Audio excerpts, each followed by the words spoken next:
Hi, I'm Teryn and welcome back to my channel if you've been here before. And if you're new, I make a lot of skincare focused beauty content as well as fashion and life content. This Wednesday, I will be posting a declutter your closet video, so be sure to subscribe if you want to stick around for that. In this video, I'm talking about what you should do to conclude 2021 because we are almost 2020 done. That was so corny.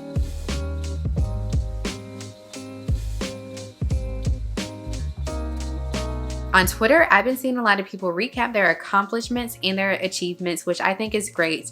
Definitely celebrate yourself. But I kind of wanted to do this video because I know a lot of people are goal driven like I am, and it could be pressure to be like, okay, like I want to make X amount more money, or I want to do this before the end years.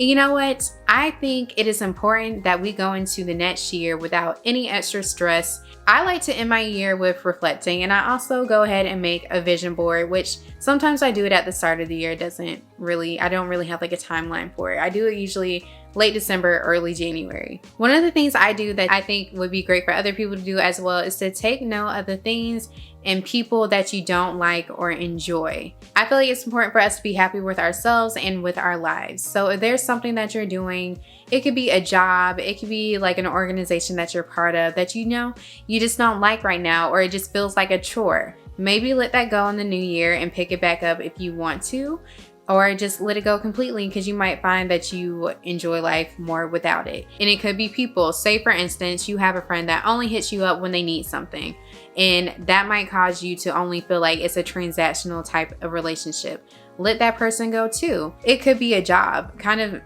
if you want to, make a game plan for how you're gonna exit that job. I recently did a video on how I quit my job with no job and what I would recommend doing instead. So if you need any help with that, check out that video.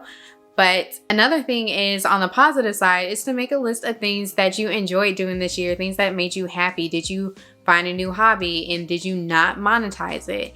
Did you try out a new sport? Did you travel somewhere? Make a note of that and make sure that that's something that you try to experience in the next year as well. I would also make notes of things that I wanted to do but didn't get around to doing this year, and try to experience or expand on that in the next year as well. For instance, one of mine is traveling. I knew with the pandemic that probably would not be realistic, and I'm thinking about just starting small next year and just taking some trips where I can just drive and stay in an Airbnb, kind of like a staycation type of thing, because who knows what's going on right now. Another thing that I would do is re-energize. So we're around the holidays. I know some people probably aren't going to go home to their families just because they need time to themselves. Maybe you need to re-energize. Maybe you find more energy from being around your friends and family. Do that if you're able to. Maybe you haven't been able to do yoga. Maybe you need to stretch every day. Maybe you're not drinking enough water. Find ways to just re-energize. Jump back into a hobby that you enjoy doing. Like for me, that was reading. I love reading. I loved reading as a child, and I started reading more this year, and it definitely re-energized me and kind of brought me back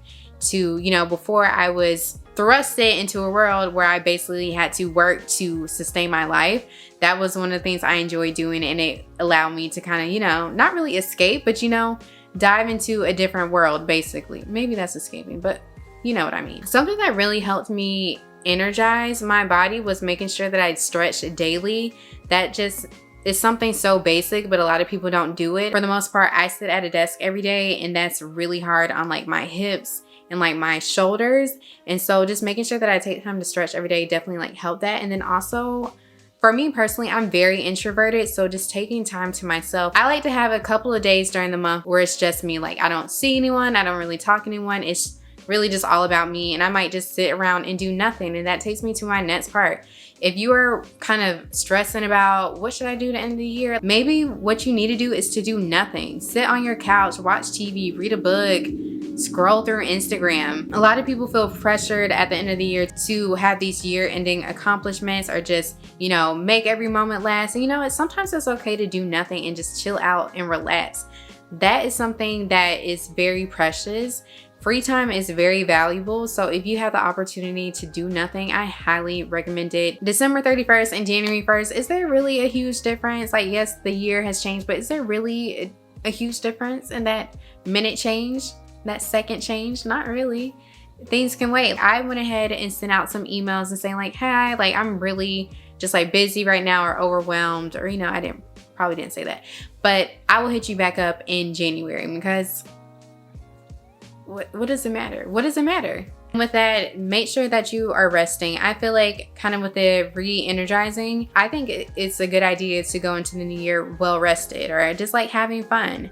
I don't think we should take extra stress. I don't think we should take those sloppy sleep schedules, nothing into the new year. Find time to like do nothing and just relax and rest, because honestly, I feel like despite a lot of us being like super grounded these past couple years, I don't think we found time to actually rest. I kind of mentioned this, but making a vision board or like a vision path for how you want your year to go, and sometimes I do it based on like 5 to 10 years out, and it's not really like stable. It could just be something like, I want to make sure that I eat healthy consistently, or I want to make sure that I'm always exercising. It could be like just things that I want to take throughout life. It doesn't have to be like, oh, I want to make 6 figures by the time March next year. Like, I do have some goals similar to that about how I want to like grow my businesses and just kind of like do that, but it doesn't have to be like that. It could be something small, like I want to read 3 books next year. You don't have to set it by like the year. It could be like, by this time I want to do that. But I like to do vision boards. I've done a video on that in the past. I just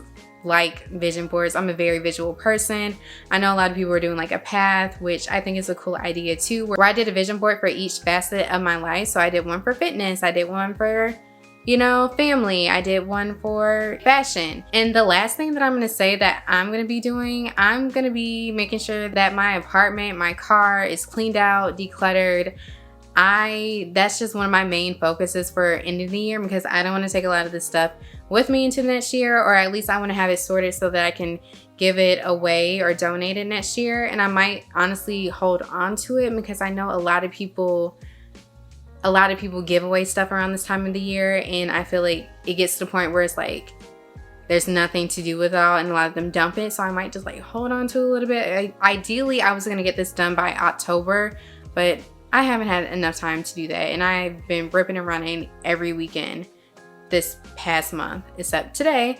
But one of my main focuses for the end of the year is just to rest and get my space to feel like a home, and just feel like super at home, and not so cluttered, and just I have things that I just don't, I'm looking around at it, like I'm just looking at things that I don't want. So that is what I'm gonna work on after I get finished filming these videos. But yeah, thank you so much for watching this video. I hope you enjoyed it. Let me know what you think in the comments.